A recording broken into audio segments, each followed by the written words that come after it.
میوانی خۆشەویست زۆر بەڕێز کاگێ من قایمقامی قەزای پێنجوێن مامۆستا محەممەدەمین پێنجوێنی خاتون جێلاس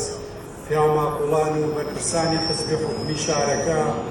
هەموو لایە بەخێر بێن سەر و سەرچاومان خۆشحاڵ و شادمانی لەمڕۆ وەک دامەزراوەی کەریمی عەلەکە لێرە لە پێنجوێن میوانی ئێوەی بەڕێزی لەگەڵ خۆمانە دیارێکی بچووکمان هێناوە بەڵام لە ناوەڕۆکا گەورە کە پەیکەری یەکێ لە منەوەر و ئازادی خواز و پێشکەوتن خواز و مامۆستا و شاعیری گەورەی گەلەکەمان مامۆستا موفتی پێنجوێنیە. هەڵبەتە بەڕێزان ئەگەر لە هەڵدانەوەیەکی خێرای لاپەڕەکانی مێژوو گوزەرێکی خێرا بکەین بەناو لاپەڕەکانی ئەم میلەتەیە بەر چەندین ناوی گەورە و درەوشاوە لە ئەدیب و ڕۆشنبیر و منەوەر و کەسانی سیاسیەکەوی کە خزمەتە بێپایانەکانیان وای کردووە کە میلەتە بۆ چەندین ساڵ بە زیندوێنی لەسەر پێخۆی بۆستێ بمێنێتەوە بەرگەی ئەو هەمووقات و قڕ و نەهامەتی و ئەنفال و جینۆساید لەناوبردنە بکەوێت کە بەردەوام دوژمنانی ئەم میلەتە بەسەر ئەم میلەتەیان ناهێناوە. هەوڵ و ماندووبوونی کەسانی وەکو مفتی پێنجوێنی و ئەدیب و منەوەرانی تر هێمای سەربەرزی و مانەوە بەرزیندوو هێشتنەوەی ئەم میلەتەیە کە بۆ چەندین ساڵێ دەتوانیمانە لەسەر ئەم خاکە بەرزیندووی بمێنینەوە. ئێمە ئەمڕۆ لێرەین لە خزمەت ئێوەی بەڕێز لە حوزوری ئێوەی بەڕێز ئەم دیارە بچووکەمان بۆ پێنجوێنێناوە کە بە هیواین و دڵنیاین ئەبێتە سمبولێکی جوان بۆ شارەکە. بەڕێزان ئێمە وەک دامەزراوەی کەریمی عەلەکە لە ماوەی ساڵانی ڕابردووە ئەمە یەکەم کارمان نییە لەم بوارەیە بکەین، بەڵکو یەکێ لە مەبدەئەکانی کارکردنی ئێمە یەکێ لە پرەنسیپەکانمان هەمیشەوە بووە کە بگەڕێینەوە بۆ ناو قوڵایی مێژووی خۆمان، پیاوە گەورەکان، ژنە بە ئەمەکەکان، قەڵەمە ناودارەکان، ئەدیب و منەوەرەکانمان لەبیر نەکەین و یاد و یادگاریان هەمیشە بە زیندوی ڕاگرین وا بکەین هەمیشە ناویان لەسەر زاری هەمووان بێت. بۆ ئەمەش لە چەندین کەناڵەوە هەوڵمانداوە لە ڕێگای دەستگای ڕۆشنبیری جەماعەتیفانەوە کە یەکێک لە ناوەندەکانی چاپ و بڵاوکردنەوەیە لە هەرێمی کوردستان دوانیومانە چەندین کتێب چاپ بکەین کە سەر و هەزار ناونیشان کە خۆی لە هەزارەها کتێبادا لەو دەستگایە چاپ کراوە بڵاوکراوەتەوە کە بەشێکی زۆری بەرهەمی نووسەرانی کوردە و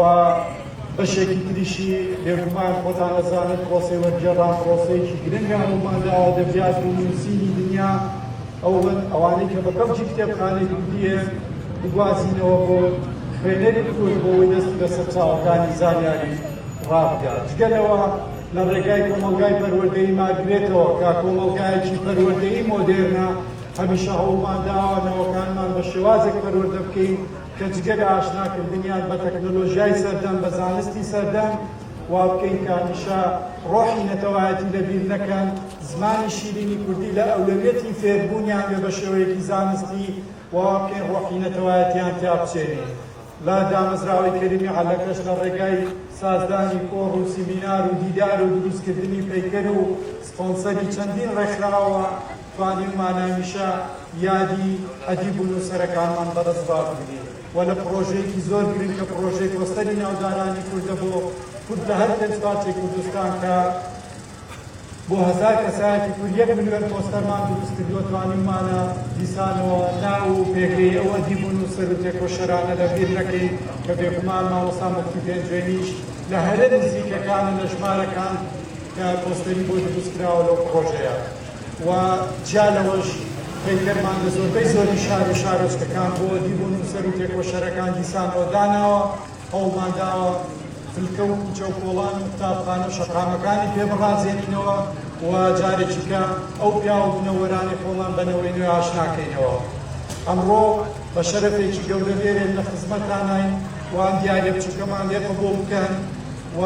دڵنیای نەما بێتە ڕەمزێکی جوان سمبولێکی جوان بۆ شارەکە. بیریشمان نەچێ هەموو کارەکانی ئێمە و هەموو ئەو بیرۆکانی کە ئێمە کاری لەسەرەکەین بە پشتیوانی زۆر بەڕێز دکتۆر ڕەسوڵەکە کەسایەتێکی نیشتیمانیە خەمخۆری ئەدەب و ڕۆشنبیری و کولتوری کوردە لە هەر کوێ کارێک بۆ پێشکەوتنی بواری ڕۆشنبیری لە وڵاتە بکرێ بێگومان جێدەستی بەڕێزیانی پێوە دیارە. کاتەکە گەرمە زۆر کاتان ناگرینەوەی بەڕێز بەخێر بێن سەر و سەر چاومان دووبارە. زۆر سوپاس بۆ مامۆستا شەقەواستی بەڕێوەبەری دامەزراییکردنی ئەلەکا بۆ پێشکەشکردنی وتارە بە پێزەکەی.